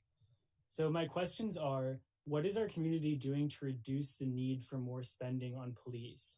And how can we justify increasing the already massive police budget when small business owners are on this call practically begging you to let them risk their lives in order to open again? There seems to be money available to support them. Why are we spending $10,000 for additional parking enforcement when we could be putting that money towards getting people off the road? Why can't the police control break-ins on my street despite the fact that they have the highest percentage of our general fund? The reason why people are protesting is because of these reckless increases in police spending. Why are we spending nearly $2 more million in the upcoming year, and yet I'm still confused about what our updated climate action plan is? I'm still confused as to why we're proposing an additional $2 million on the police force, but we seemingly haven't increased our budget for climate sustainability initiatives. So I just wanted to say that I think that we need to be orienting the conversation now more than ever about reducing the need for policing rather than increasing the police's budgets by millions, while small business owners in our community are going to be suffering for at least the next year or so. Thank you. Thank you, Mr. Clark. Let's see if there's any questions for you. There are not. I have a hand up for somebody who is only being identified as Eve. So Eve, when you unmute yourself, if you could give us your last name as well, we'd appreciate it. Hi, yes, can you hear me? Yes. My name is Eve Javi. Sorry, I didn't put that in when I was meeting. I'm kind of going to piggyback my questions off of what Sean just said. This budget was made before the events that have taken place in the past few weeks. By events, I mean the murders of George Floyd, Breonna Taylor, Tony McDade, Ahmaud Arbery, and David McAdie. That being said, I have some questions for the council. Why is there no mention of how much money is being spent on police equipment in the budget? How is a member of the town like me supposed to know what that police budget is going towards? Also, what do you think raising the police budget by $2 million says about our town to the people of color in this community? Why not allocate those funds towards supporting small businesses, affordable housings, or diversity trainings in school? Thank you. Those are my questions. Thank you. Are there any questions for the speaker? I don't see any, so thank you. Sierra Barston. Hi, thank you, Mayor. I'd just like to make a brief comment before asking a couple of questions that reflect the comments made before me. First, I would like to just address whose land we're on right now and honor the Ohlone people for being the original stewards of this land. Like many other people have been reflecting recently, recent events have been weighing very heavily on me, as I'm sure they have been for other people who are also passionate about racial justice. Part of this movement relating to racial justice and ending police brutality involves divesting from police and militarization, and instead investing in our communities and in the equitable and prosperous conditions that can both prevent and better address crimes. Los Gatos, although fully recognizing it as my home and a place that I love and respect, is a direct result of colonization, slavery, and a possessive investment in whiteness. I would like to see it become a more diverse and affordable place to live for various socioeconomic and racial groups. Alternatives to policing, such as community building, equitable access to mental health resources, food justice, and mutual aid, have already proven effective as solutions to a criminal justice system designed to oppress people of color. If we were to invest more in public, affordable, and equitably distributed resources, we could give far more people the opportunity to live in Los Gatos and thrive here. I urge the council to consider reallocating funds away from the police and towards public infrastructure, sustainability, and equity. Questions that reflect these concerns are as follows. Why are we adding a part-time parking control manager to the police force when we could instead be focused on getting cars off of the road? Why are we more focused on enforcing parking tickets than investing in creating a climate action plan and green infrastructure and more public green spaces? And why has the sustainability budget not been increased in 4 years? What initiatives are being taken by the council to tackle the urgent threats that are climate change and environmental injustices? Thank you. Thank you, Ms. Barston. Any questions? Thank you. Kira Barston. Hi, I'm also commenting on operating budget and echoing some of the comments that came before me. I emailed all of you recently asking a few questions about our policing policies, and I saw the response that the town posted on Facebook, so thank you for that, regarding body cams, de-escalation trainings, etc. And in the budget, I was reading through, obviously noting the $2 million increase proposal for the policing budget, including funds for a parking enforcement manager, as was already mentioned. And it sounds like from previous comments, the Los Gatos Police Department is doing fine as is, so I really don't understand the need for an increase in their operating budget. And also kind of echoing previous comments in contrast, I noted that the sustainability section of our budget has not been increased for at least 4 years, and it's remained at a very small $140,000. And I think it's no secret that Los Gatos is really lagging, particularly in Santa Clara County and the Bay Area in terms of our sustainability and our climate action plans. And so my opinion definitely is that the town should be more focused on reducing the amount of cars that we put downtown rather than investing in further money in our police force to enforce parking. Thank you. Thank you very much. I don't see any questions, so I'm going to move to the next speaker, and rather than destroy your last name, I'm going to call on Rebecca and have you tell us how to pronounce it. Hi, my name is Rebecca Nishide. Thank you for not trying to butcher my last name. I also was wondering about the police budget. I noticed a lot of emphasis on mental health, which I think is really important.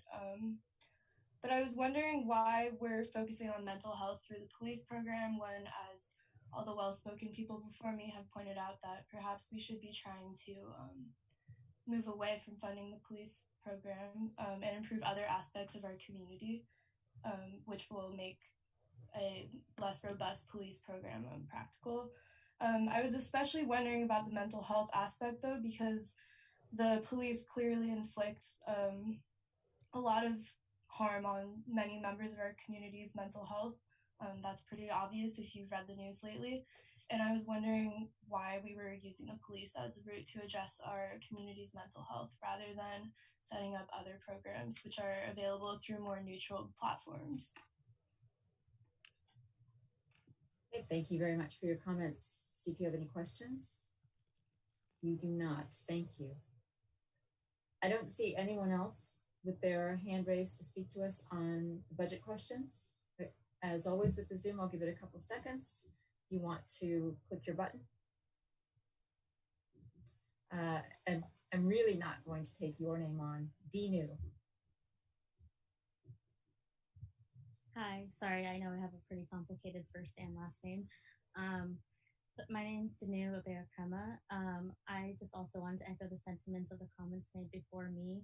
I also am wondering why we're increasing the police budget at a time like this. I feel like the funding could be better spent going towards our small businesses. And also to echo Rebecca, I'm also wondering why instead of providing or increasing a budget in the police department for mental health services or other services that are considered more social services, why not focus on other departments or other members of our town and community to enforce and carry out those kinds of actions, such as like through emergency services or social work instead of the police department. Thank you for your comments. Any questions for the speaker? Thank you very much. Anyone else wants to talk to us about the budget? Now is the time.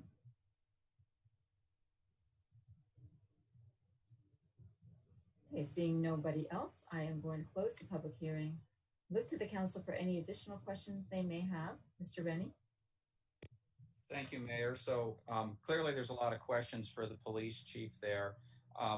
For the first one is the budget. I don't think we're raising the budget by $2 million. We may be talking about the vacancy difference. I know we were down about 6 officers last year. If the chief could talk about how, or the town manager even on this particular item, how much has what is the increase in the police budget if you consider the vacancies and not considering the vacancies? Thank you so much for the question. Let me just give an overview of our police department budget. It is a budget that provides direct service to our community, again, allowing for peaceful protests and for community policing, as well as crime prevention, which is very, very important for our community. There was mention of additional parking control. That's actually incorrect. It's a parking manager who's going to help us implement our comprehensive parking study that goes hand in hand with the town's efforts around increasing sustainability through bicycling and walking and the many projects within the capital budget that you're also considering tonight. So not everything regarding sustainability will be found in the operating budget. It's also found with our many capital projects that move us away from automobile travel. The base budget of the police department is essentially unchanged. We are not adding sworn officers. The cost of providing town employees, as you know, is increasing, the cost of benefits, CalPERS, et cetera. So you will see increases, but you'll see those same increases in all town departments. It's not unique to the police department. And I do want to offer the opportunity for the chief to discuss anything else specific, but basically this is a status quo budget for our police department. We're not adding new headcount or doing anything else that really increases the resources going. We're basically maintaining the high quality of service that we've been doing for a number of years. And then when you look at just the adopted budget increase, it's about a $700,000 increase as just when we look at it from a pure numbers standpoint. So it's not 2 million at all, it's far less. And with that, I'll let Chief DeSena add any additional comments. Just a quick clarification. So the parking manager is not to try to enforce parking, it's try to help use the parking that we have more efficiently instead of this call for more parking. Is that correct? Absolutely. Thank you. Chief? Yes, thank you, Town Manager Pravetti, and thank you, Councilmember Rennie. I think Laurel really covered it pretty clearly. Just a quick comment about the part-time parking coordinator that we're getting. It's really to implement the parking study that was commissioned by the town and utilize your recommendations or your priorities to make sure that we can do it in the best fashion possible. I think, again, Laurel addressed the increase. I think the only one thing that may have added to that was that there was a transition in terms of they took an employee from IT that was assigned directly to the police department because of our very complex high-tech program, which has worked out great, but it did add a headcount, and I imagine some budget. I'm not sure the mental health. I don't know where they're getting information about the increase in mental health budget. There may be. I can't answer that, but I would say that unfortunately in Los Gatos, a lot of what we have to do as first responders is to deal with folks in mental health crisis. We are working with the behavioral health services to implement a better model because we are cops. We're not therapists, and we are not the best, but when people don't know who to call, they call us. So we are trying to increase training along those lines, and again, cooperating with Santa Clara County Behavioral Services to create a better model for that sort of mental health response. Thank you. Thank you, Chief. Any other questions for staff regarding the budget? Councilwoman Sayah.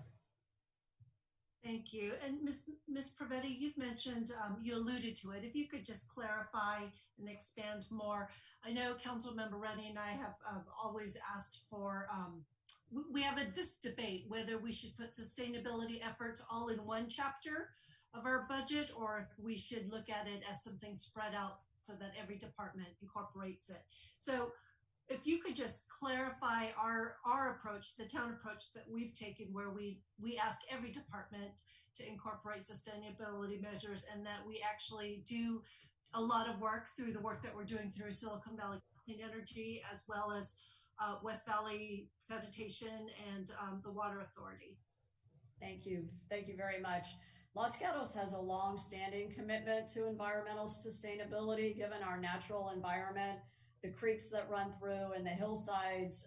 If you look at our general plans over the generations, you know, making sure that we really protect our environment and keep it safe for all to enjoy has been a high priority. So Councilmember Sayoc is correct. We do disperse those responsibilities, since it is such a core value in Los Gatos, throughout all of the departments. So for example, our community development department is working on our long-term plan called the general plan, that is looking at an update to our climate action plan, analyzing our greenhouse gas emissions and making specific recommendations. So for those speakers who joined us tonight, welcome. Please join us as we discuss our general plan and talk about sustainability more specifically. You're very welcome to do so. In addition, our library, as you know, is a LEED certified building, and so we make sure that we maintain energy conservation through all town facilities in the work that we do. And then we do have a sustainability coordinator that's housed in our Parks and Public Works Department, doing a lot of work, a lot of outreach to the community, and really making sure that people know what resources are available. So at a household level, we can all be doing our fair share around being environmentally sustainable. So there's multitude of efforts, and you know, we look forward to additional council conversation as our general plan moves forward with specific action items on sustainability. Councilwoman Sayah. A follow-up to that, Ms. Pravetti. So I know we've been asking in the general plan advisory committees moving forward. It's our intent, and please remind me if that's incorrect, that they will identify specific measures that the town can undertake in sustainability. And I'm assuming once that effort is complete, then there may be a budgetary cost to that. So we may be looking at additional budgetary requests, but that wouldn't be until the next year's budget. Is that a correct assumption?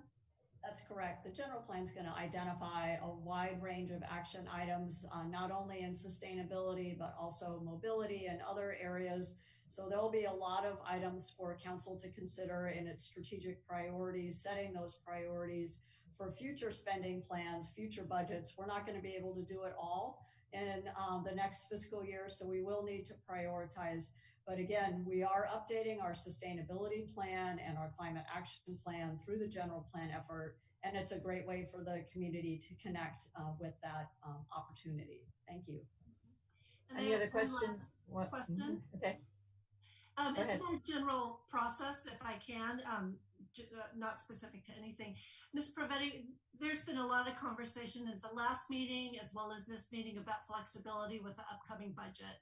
And our financial situation nationwide as well as within the town could change rapidly.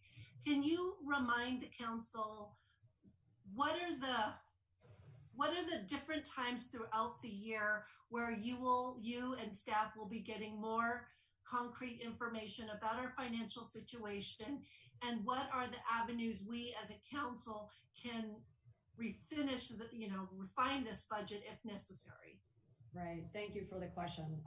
So essentially, our budget is our plan for the next fiscal year. It identifies our priorities for all of the town departments as well as for capital projects.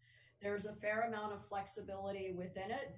So as priorities might shift or council may direct us to put our attention to new items, we have budgetary capacity to do that. The way we write our capital program is also fairly flexible. So for example, last week we talked about our economic recovery project.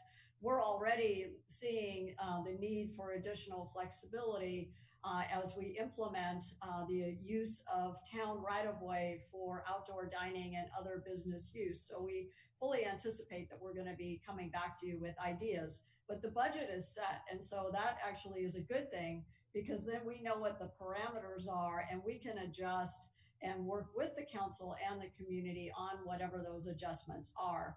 In terms of revenues and other expenditures, we're watching all of those indicators very, very closely. I'm having weekly conversations with city managers throughout the county, including Palo Alto. So I know very much, what other cities are really struggling with. Fortunately, we have a different set of circumstances, but even with those different circumstances, it is our responsibility to continue to monitor sales tax receipts, continue to be in conversation with our tax assessor, and make sure that the council has the best information. So we won't have updated revenue information until the summertime, and we won't really know what all of our expenditures are for the close of this fiscal year will be until we finish the third-party audit, which is just now getting underway. And when you consider the CAFR, the Comprehensive Annual Financial Report in December, that's probably going to be the best touchstone for all of us to kind of take a sense of where are we, what have we accomplished, where are the needs, and what additional adjustments might be needed. So we have a long way to go till December. I know that's a long time to wait. If there is any additional news, we'll certainly keep you apprised. But we're still in the middle of the pandemic and understanding all the economic impacts. Again, as outlined in the budget, we did take down our estimates pretty conservatively. So we're already anticipating reduced revenues and increased costs with the budget that's before you tonight. Thank you very much, Ms. Betty. Any other questions? Vice Mayor. Thank you, Madam Mayor. Ms. Pravetti sort of touched upon it, but let me burrow down a little bit more. I am concerned about the budget that is before us. I'm concerned that we won't be able to generate the revenues that we anticipate in the budget that we will be generating.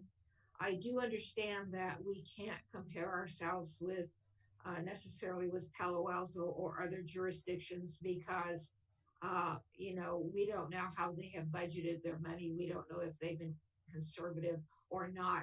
So I don't look to what Palo Alto or other jurisdictions have done, but based upon my knowledge of our budget, years of our budget and our town and what's going on now, I am concerned that we are not realistic with the revenue which we anticipate will be generated.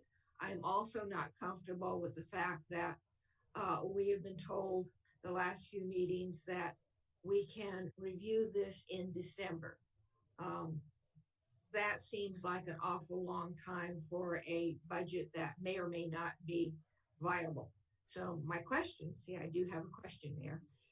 My question to the town manager is, if the council wanted to see this budget prior to December, and you sort of touched upon it, how would we do that? Mm-hmm. Thank you. So as with any agenda item, I would work with the mayor and we would determine the appropriate time in the council calendar to have that conversation.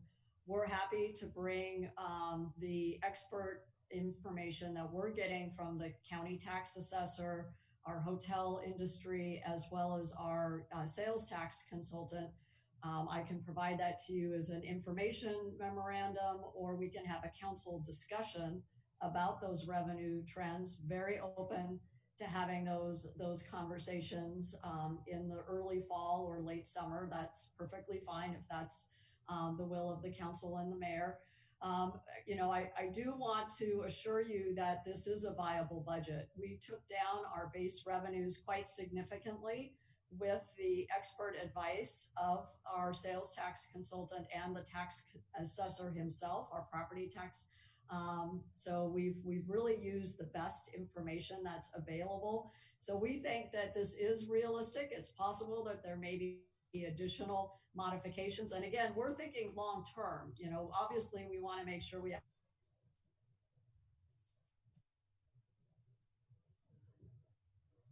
Ms. Pravetti, you froze. Within our means for the next 5 years. So just as a point of reference, just as a point of reference, the 5-year forecast in January estimated that we would have a $9.2 million of total surplus. The total surplus now estimates, that we're actually going to be a little bit underneath, that we're going to have some deficits, and that we have actually modified our budget to the tune of $12.3 million to adjust our revenue and make sure that we are going to be able to live within our means. So I know that we have staff available to discuss this in more detail, but I think we've taken the corrective action from a 5-year total perspective to make sure that we have been as realistic and viable as possible. So that's a lot of decrease in revenue over 5 years. And we believe, while we may have to make additional adjustments, we believe this is realistic. It's getting really good information, again, from third-party folks. This isn't just staff, Googling on the internet and coming up with estimates, but we're working with our peers and with consultants to do this. So we should have some additional information for you in the summer, and then we'll be getting additional information from sales tax in the October-November timeframe. So we could have multiple conversations if it's the will of the council. Thank you, Ms. Pravetti. And for this one council person, if there is additional information available to the town, I think it would be important for us to see it. And thank you. Okay, thank you. Any other questions? Okay, before I look for a motion or discussion, I just want to comment that 2 people have their hands raised who have already spoken to us tonight. So my apologies for not explaining the process. Thank you for joining us, and I hope you'll join us again. But the way that we go through our calendar is that we have a staff report, council asks questions, we invite public comment, we have an opportunity to ask questions of those persons who do comment, and then we close the public hearing and move to a discussion among the council and questions. Once the public hearing is closed, like it's been done in this point, then we don't accept further comment, whether that be from someone who's already spoken or somebody who is new. So we don't engage in a continuing debate. That said, we would welcome receiving your communications to us by email or however else you want to communicate with the town, and check out our future agendas so that you can speak and know what the process is in the future. But I apologize for not explaining that, and our public hearing portion is actually closed, so I won't be able to recognize you this evening. And again, sorry. Now I'm going to look to the council for discussion and or motion. Councilman Rennie. Thank you, Mayor. I wanted to talk about the police part of the budget, since that's on a lot of people's minds. The happenings in Minnesota are a good reminder that we need to stay vigilant with our police department. Since I've been on council for 5 years, we've been talking about the police budget, and it is a large percentage of our budget because fire is taken out before. Actually, fire and police would be about the same. So we've scrutinized that budget, and we've held the line on the police budget. When I was mayor, I really tried to dig in and understand the police department. And some of the things that I've learned is having our own police department versus, there were some suggestions in the past, let's get rid of them and have the sheriff. Well, this is a perfect case of why we want to have our own police department where we can really control the hiring. And in Los Gatos, we're a special community and we need police officers that fit our community. Here we need caretakers, and you talk to most of the people that interact with our police, and they are providing a service that people want. They're taking care of people. They're not out needing to enforce things. Yes, you do get tickets once in a while, but generally we hire police officers that want to be caretakers and want to take care of people. They can be the warriors if they need to be. But that's one of the reasons why I would be worried about cutting the budget. We want to hire the best people that fit for Los Gatos. We have a very careful, again, I've talked to the chief a lot about this. We have a very careful hiring program where our officers are on probation for 6 months before we make them permanent to make sure that they are the right kind of officer for Los Gatos. I would be, right now we run with a number of officers that is needed to have all the patrols. When we're short, officers have to do overtime. If we cut the budget, we'd have officers doing more longer shifts. Tired officers is not a way to get better community support and service. That's a way for officers to get grumpy and make mistakes. Again, we've looked at the police budget very carefully, and and as people are aware, police department is important to get it right, and that's why I think our budget is okay the way it is. And I encourage our police chief to keep hiring the right people and being very careful about who we hire. And I know he spends a decent amount of money on training, de-escalation techniques, cultural understanding, biases, and so forth. So I just want to say that I'm very comfortable with our police budget as is. I want to thank Councilmember Sayak for all the sustainability questions she asked and comments, because she knows that's also dear to my heart. And I wish that it was more out and visible to people. The town manager's preference is to put it in all the departments, which is maybe one way to have everybody do it. I'll stop there and let somebody else speak now. Thank you. You could have just gone forward with the motion, but that's okay. Councilwoman Sayak. Thank you. I just wanted to go right after Councilmember Rennie, since a lot of my comments are going to be echoing what he said. He and I both, I think what this budget allows is a discussion and a debate, so to speak, among our community about the values and then where we put our money towards. And so I think that's a valuable conversation. What I'm hearing is that with the national events that are happening, which we've all condemned, there's an opportunity for our police department and frankly our town staff to perhaps have more conversations. And I think that might be the appropriate avenue to move this forward, so that there's a deep understanding of the community policing policies and values that we offer versus what many may perceive as the traditional route and role of a police officer. I did want to talk a little bit about the mental health aspect, since it was brought up, and I appreciate someone raising that. As someone that works in the mental health field, I understand how vital it is to increase training to police officers. Because as the speaker said, a police officer can inflict trauma if they are not properly trained on how to de-escalate and handle the situations. And so statewide, I know all police departments are grappling with how to provide training. And I think we're fortunate we have funds to provide that training, whereas some of our cities, neighboring cities, don't necessarily have that and have to rely on state budgets to do that. So what I would like to see, and I'm not going to incorporate it into a motion, but I do think to both the chief and to the town manager, there's opportunities, especially for those that are new, paying attention, to really explain what our values are with policing. We've started to issue statements, but I think this might open a wider conversation into what our values are, what are our expectations of our police, frankly, for all our departments, so that people understand that the budget that we're presenting really tries to reflect the values that we as a town have stated in our general plan, and try to follow on a daily basis. Thank you, Ms. Sayak. I'm just going to add before I look for a motion on this matter that one of the things the town has tried to do through the pandemic crisis and through now yet another new crisis is to lead by example.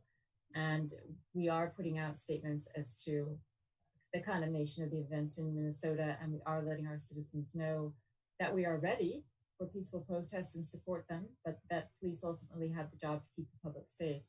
But as to mental health, when we first started with the COVID-19 lockdown, this council did contribute funds voluntarily to CASI, which is a nonprofit organization supporting mental health, and to Next Door Solutions, which addresses domestic violence issues in our community. So we do try to put our money where our mouth is. With that, I'm going to look to the council hopefully for a motion on the budget that's presented to us this evening. Okay, seeing none, I'm just going to do it again. I'm going to make a motion that we approve the operating and capital budgets that we did discuss on May 19th and approve at that time, that we adopt a resolution approving the town of Los Gatos fiscal year 2020-2021 operating budget and 2020-2021 to 25 capital improvement program for new appropriations, other approved adjustments, minor corrections, and carry forward appropriations, that we adopt a resolution approving commitment of fund balances under GASB 54, that we confirm our general fund reserve policy, long-term debt policy, investment policy, and IRS Section 115 pension trust and OPEB trust investment policy, and that we reiterate the importance of fire safety as a budget priority and just a straight up priority for the town as we enter into summer months and the fire season. Is there any second on that motion? Councilman Rennie. Thank you, Mayor. I will second it, and I just wanted to make some comments. There's some, one of the things we talked about that I haven't addressed yet is concern about whether our revenue forecasts are correct or not. And we talked about this a little bit last meeting. I'm seconding it because I have confident that we may be off, but I don't think we're going to be off in such large numbers. People were surprised when Palo Alto's budget came to a $38 million shortfall, but people need to realize that Palo Alto's sales tax per capita is twice Los Gatos. They have a different structural budget than us. They have large sales tax that they then provided more services. Los Gatos doesn't have that structure. And I recall the last time we came out of recession, our sales tax didn't recover nearly as much as others. We'd see 1-2% growth. Other cities would be seeing 5-10% growth. We just are not a sales tax supported city. We do have sales tax revenues, but it's not the same extent that other cities. And so when you have a sales tax shortfall, which this is really about, it's not going to be as severe for us as other cities. So you need to look specifically at our structural budget. And as Mr. Andrews said last time, a lot of our sales tax comes from the grocery stores and some of these other stores, that the large portions of those that may actually be having more sales and we get smaller amounts from the small businesses that aren't able to open. So there's some talk of, should we go make contingency plans? Well, contingency plans are probably going to have to be talking about what services are we going to cut. And if our revenue starts falling short, we can have those discussions. We have reserves, economic reserves now, so that we can absorb a short-term shortfall if it is significantly less than we think. And we can quickly jump in and start discussing where would we make cuts? But our confidence in our budget, and as our town manager said, of the professionals that helped us, it's close enough. It should be close enough that at this point in time, we don't need to have those discussions, and we have a little bit of buffer if it catches us a little bit by surprise, and we can have the discussions later on. So again, it comes back to what I mentioned last time. I think we have a balanced budget where we've allocated still towards our pension payment, extra pension payments, quite a bit to emphasis towards the fire, emphasis towards economic recovery, and we have several other budget priorities also. So again, I will second the motion for this budget. Thank you. So we have a motion on the floor and a second. Is there any further discussion on the motion? Vice Mayor. Thank you, Madam Mayor. I'm going to support the motion. If I were going to tweak anything at all, as I've said before, I would really like to assure that information related to our income or how it's changing regarding sales tax, property tax, whatever, that be provided to the council whenever it is available. And also, again, although it's not specifically in the motion, I am hopeful that the two CIP issues with regard to fire in our hillsides do move along as quickly as staff has indicated that they might. Thank you, Vice Mayor. Any other discussion on the motion before I call the question? Okay, I'm going to call the question then. Vice Mayor? Yes. Councilwoman Sayoc? Yes. Councilman Rennie? Yes. And the mayor votes yes. It passes unanimously. We do have one remaining item on tonight, and that's a discussion of a banner that the Veterans Memorial and Support Foundation of Los Gatos would like to place on the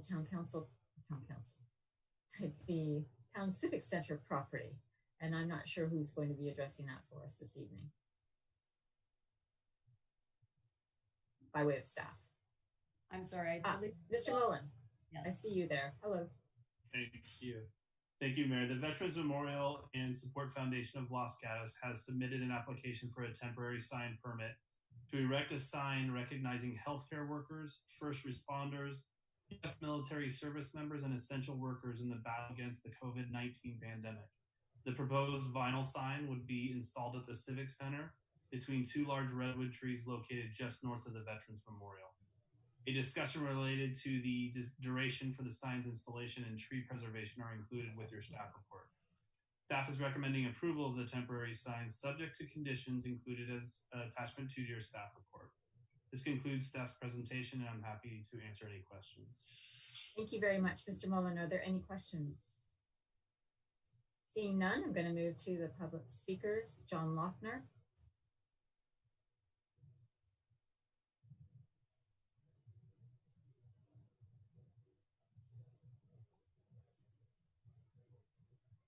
Hi, my name is John Lochner.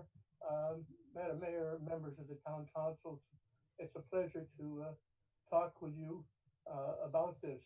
About 6 o'clock this evening, I drove through Los Gatos, and I was quite surprised to see probably 15 or more stores that are boarded up.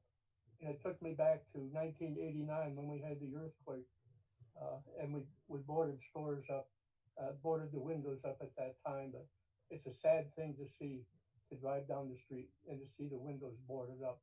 But regarding the Veterans Memorial, on the June 15th, we'll be celebrating 1 year as a memorial since our dedication. And we've moved a long way since then.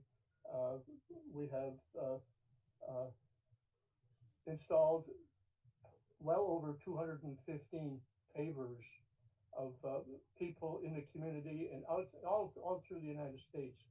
People have responded to the memorial and purchased pavers honoring veterans and their family. But to get back to the to the banner that we're proposing. The Vice Chairman of the Joint Chief of Staff recently held a press conference, and he told the department that over 60,000 personnel in the fight against the coronavirus. Of those, he said over 30,000 are from the National Guard and from the reserves. They call themselves the COVID commandos. And just 4 months ago, their team, 1 doctor and 6 nurses, packed their bags, said goodbye to their families, and deployed to New York. Since then, there have been thousands and more stories of that since the president mobilized the reserve on March the 27th.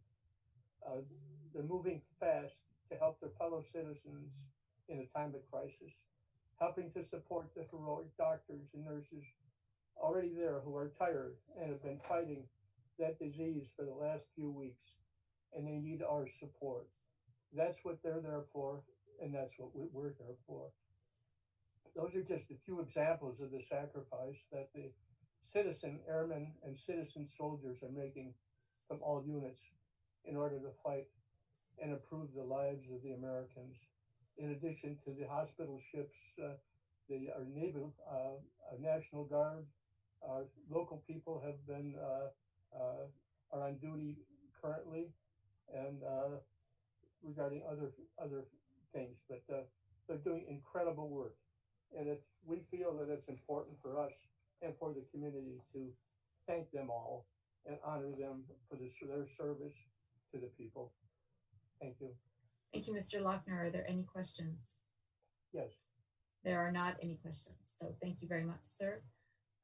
Ms. Quintana, you have your hand up, and I'm not sure whether or not you are in the situation where we can handle your technology issues. I'm going to look to staff. And now, has Ms. Quintana been moved to a panelist? There she is, Ms. Quintana. You have 3 minutes. Thank you.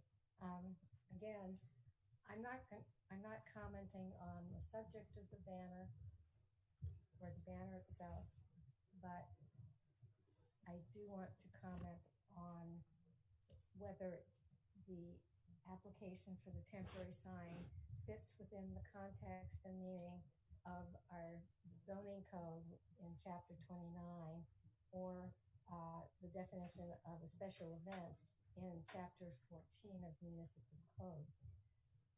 Chapter 29 indicates in section 2910.110 exceptions. This type of sign is not included in the exceptions. In section 2910.130, uses that are allowed throughout the town, it is not identified in that section. In addition, section 2910.115, section 16, which is unauthorized signs, this is the section that most adequately applies to the sign. And according to that section, that an unauthorized sign is unauthorized if it is not specifically authorized by section 2910.110 exceptions or 2910.120 temporary signs. So within the context of our zoning code and our town code, this does not fit. If the council wishes to authorize this type of sign, I suggest that you modify the zoning code to include a definition for this type of sign. It really does not fit the definition of event in our existing codes, and it will set a precedent. And I please ask the council not to bend the definitions and meanings of the zoning code for specific applications. Thank you. Thank you, Ms. Quintana. Are there any questions for Ms. Quintana? I see none. I do not see any other speakers except the person who's already spoken. We don't engage in continuing debates. Is there anyone else who wants to speak on this issue? Okay, seeing no one, I'm going to close the public hearing. Ms. Owens, you got your hand up just in time. if you'd like to speak. If not, I'm going to close the public hearing. Ms. Owens. Thank you, Mayor. I love Lee Quintana, but come on, it's our first responders and veterans. We have to approve this. That's it. Thank you. Thank you. Anyone else? Seeing no one. I'm going to look now to the council for any further questions they might have and or motion. Councilwoman Seah. So a question and then a motion. Mr. Schultz, are you comfortable with the citations that are being used to allow this?